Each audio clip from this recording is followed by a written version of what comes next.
오늘 우리에게 주시는 하나님의 말씀은 열왕기하 10장 25절에서 31절까지의 말씀입니다. 열왕기하 10장 25절에서 31절까지의 말씀입니다. 번제 드리기를 다음에 예후가 호위병과 지휘관들에게 이르되 들어가서 한 사람도 나가지 못하게 하고 죽이라 하며 호위병과 지휘관들이 칼로 그들을 죽여 밖에 던지고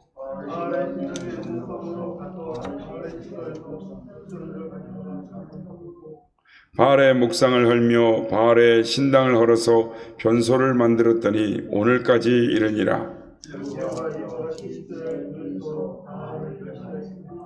이스라엘에게 범죄하게 한 느밧의 아들 여로보암의 죄 곧 베델과 단에 있는 금송아지를 섬기는 죄에서는 떠나지 아니하였더라.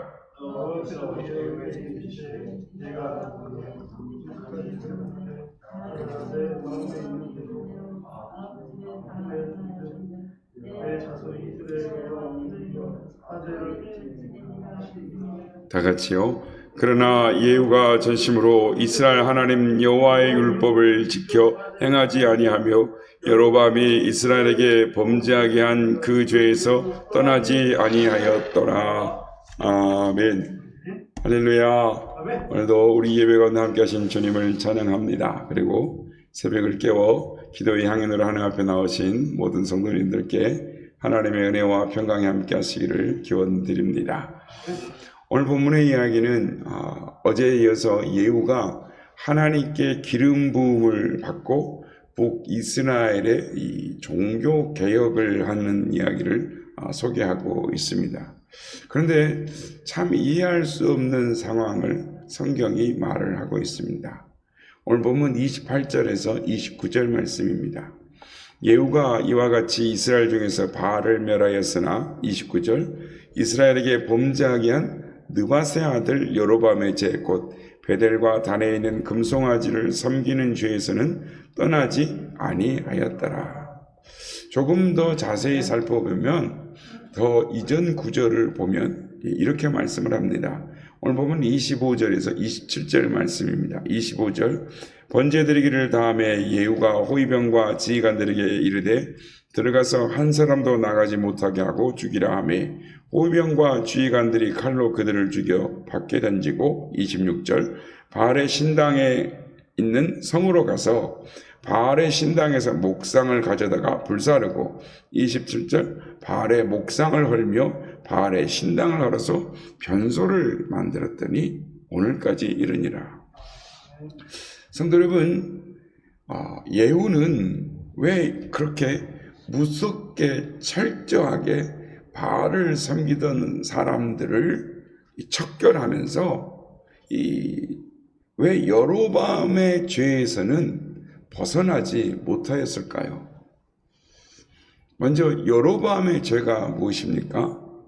남유다 왕국과 북왕국 이스라엘이 갈라지면서 여로보암이 통치하던 이 나라의 이 문제가 무엇이었을까요? 그에게 두려움이 있었습니다. 혹시라도 북이스라엘 백성들이 남유다의 예루살렘에 가지 못하는 것 때문에 사람들의 마음이 돌아설까봐, 나라가 흔들릴까봐, 그래서 사람들의 마음을 붙잡아두려고 베델과 단에 우상을 만듭니다. 엄밀한 의미에서 말하면 우상을 만든 것이 아니라 하나님의 형상을 만든 것입니다. 금송아지를 만들어 놓고는 하나님이 여기 계시니 하나님께 예배하라라고 가르쳤던 것입니다. 사람들이 자꾸 잊어버리는 것이 있습니다. 그것은 하나님은 건물에 계시는 분이 아니요 우리가 가는 곳에 영으로 계신 하나님이기 때문에 우리가 어디로 가든지 무엇을 하든지 영이신 하나님이 우리와 함께 하신다라는 것입니다. 하나님이 눈에 보이지 않으면 안 계신 것으로 착각하는 이 망각이 우리 안에 있기 때문에, 그래서 눈에 보이지 아니하면 불안해하고 보이지 않는 곳에서는 쉽게 죄를 범할 수 있는 우리의 연약함이 있습니다. 여러분, 만약에 사람들이 하나님의 형상을 만들어 놓고 하나님이 여기 계시니 예배하자라고 말을 한다면 얼마나 위선적인 삶을 살겠습니까? 하나님의 형상에 있는, 예를 들면 교회 와서는 신앙을 잘 생활을 합니다. 그런데 밖에 나가서는 형상이 없으니까 내 마음대로 하나님과 관계없는 삶을 살게 될 것이다 라는 것입니다. 그런데 왜 사람들이 자꾸 하나님의 형상을 만들려는 유혹에 빠지는 것일까요? 그것은 자기의 편리주의적인 신앙생활을 하려고 하는 유혹 때문인 것입니다. 하나님 말씀 중심이 아니라 나 중심의 신앙생활을 하려고 하기 때문인 것입니다. 그래서 다른 사람들이 보기에는 하나님 중심으로 사는 것 같이 보이지만 나에게 유익이 되고 내가 우선적인 신앙, 내 욕심과 열망을 위해서 신앙생활을 하고자 하는 욕심이 우리 안에 있기 때문인 것입니다. 그래서 말과 행동에 다르는 이중적 신앙 태도를 보일 수밖에 없다라는 것입니다. 우리는 이러한 신앙을 위선적 신앙이다라고 말을 하는 것입니다. 예후는 신앙적 결단을 하고 바알을 불사르고 우상 숭배하는 사람들을 죽였을 줄 모르지만 결정적으로는 자기 왕권을 유지하기 위해 타협을 하는 것입니다. 우리는 그것을 예후의 위선이다라고 말할 수밖에 없는 것입니다. 타협이 무엇입니까? 다른 것은 다 양보하는데 이것만은 안 돼라는 태도인 것입니다. 여러분, 전심으로 하나님을 섬기는 길을 가야 하지 않겠습니까? 오늘 본문에 보면 예후에 대한 평가를 이렇게 하고 있습니다. 오늘 보면 30절과 31절 말씀입니다.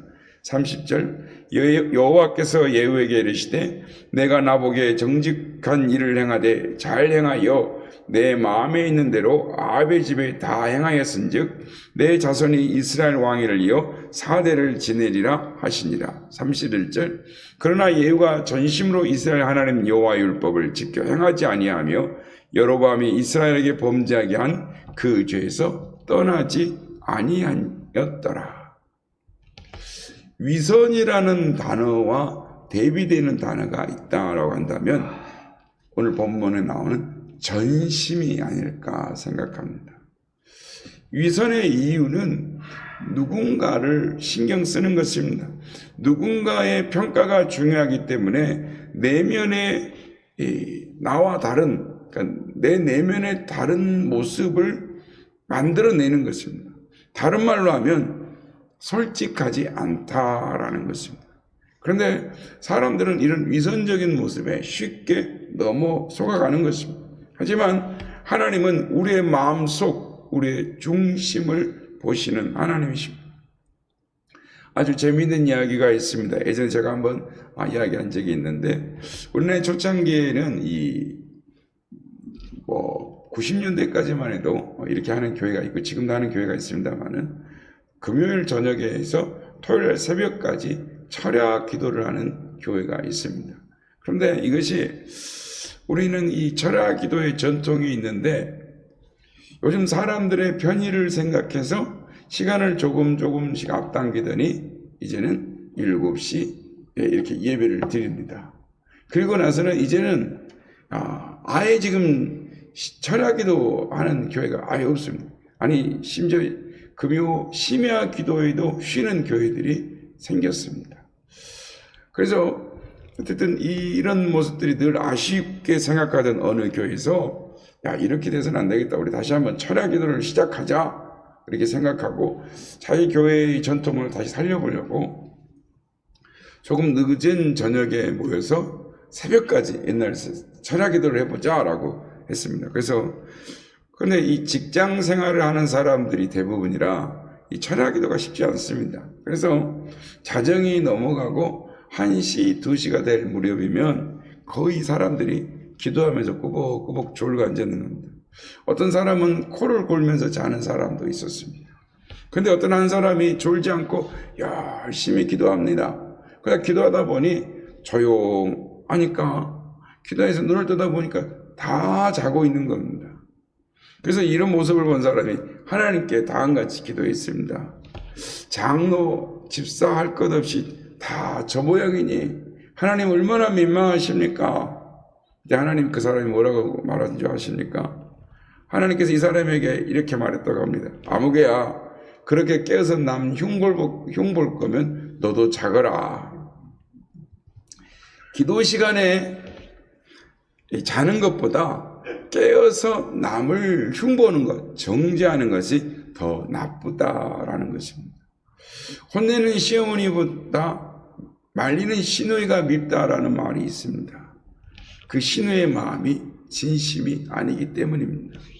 단지 누구에게 착하게 보이고 싶은 마음 때문입니다. 그래서 그 행위가 선하지 않은 것입니다.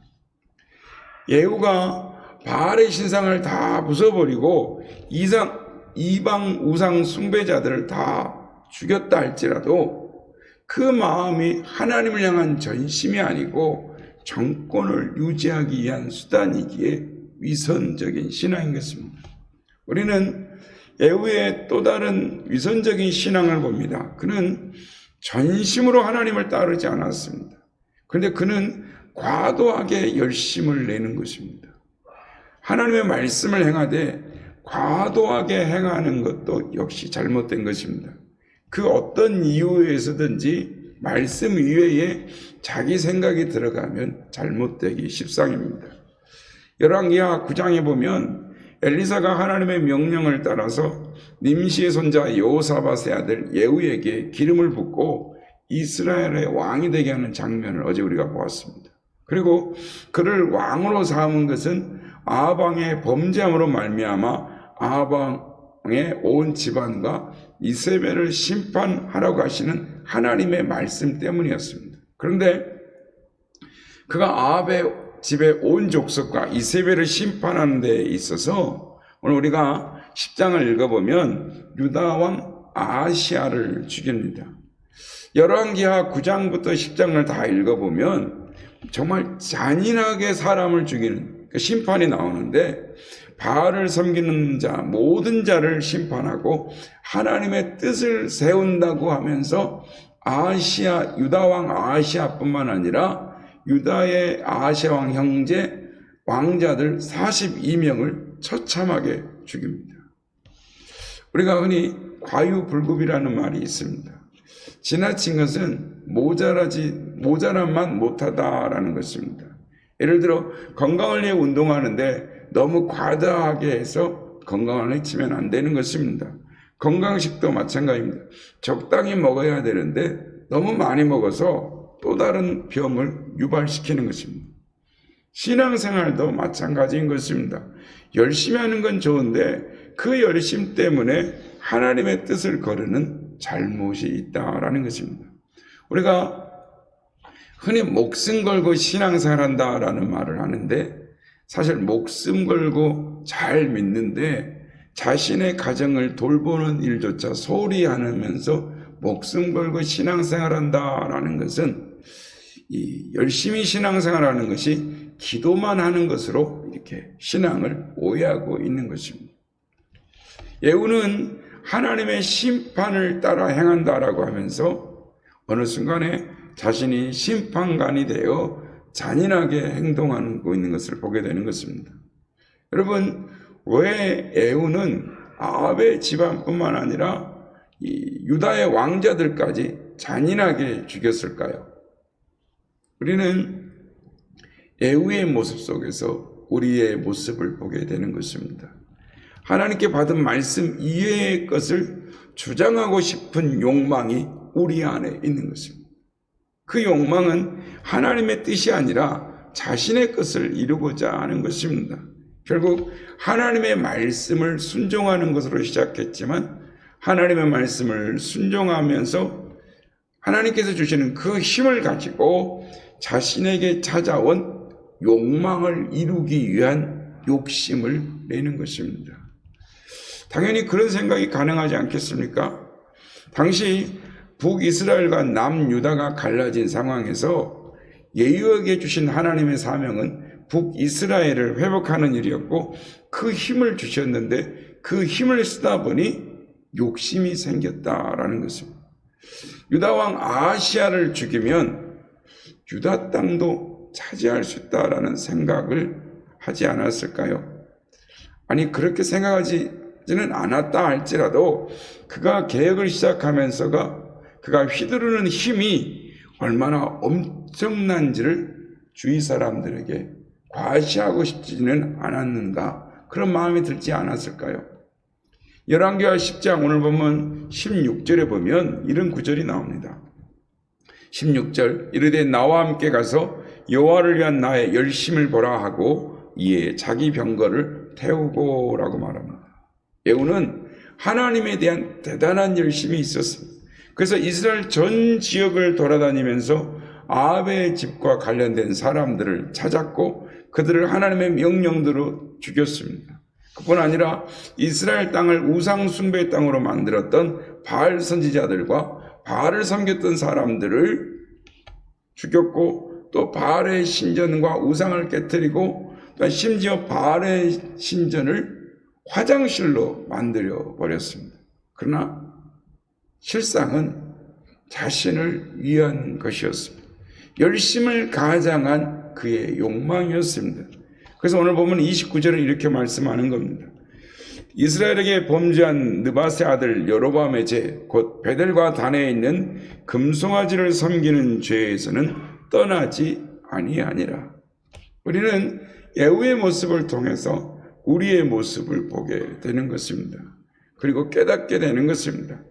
끝까지 하나님을 의식하지 않는 우리의 행동은 위선을 낳는다라는 것입니다. 우리 인간의 가장 치명적인 유혹은 위선인 것입니다. 하나님의 이름 위에 신앙이라는 이름 위에 살짝 얹어놓는 욕망이 위선이라는 것임을 우리는 기억해야 하는 것입니다. 무섭고도 두려운 고백인 것입니다. 이 아침에 우리의 신앙을 돌아보는 우리 모두가 되시기를 예수님의 이름으로 축복합니다.